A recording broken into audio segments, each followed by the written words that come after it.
TikTokissa Viilis22 nimellä ja mä oon 21-vuotias.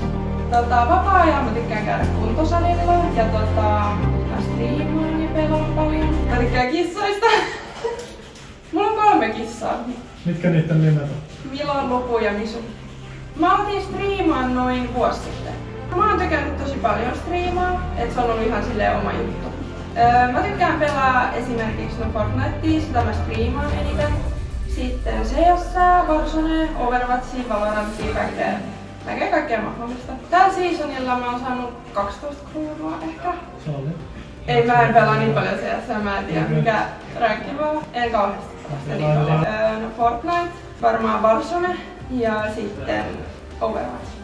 Keskimäärin mä striimaan viikossa ehkä 20.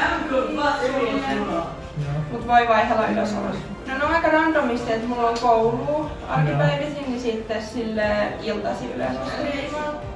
Aloittaville striimaajille vinkiksi sen, että aloittaa vaan sen striimaamisen. Et mullakin kesti tosi kauan, että uskallanko mä striimaa, mutta ei se oikeesti ole niin paha sit kun se aloitti. No mun unelma olisi olla siis Suomen tunnetuin naisstriimaaja ja saada just enemmän seuraajia.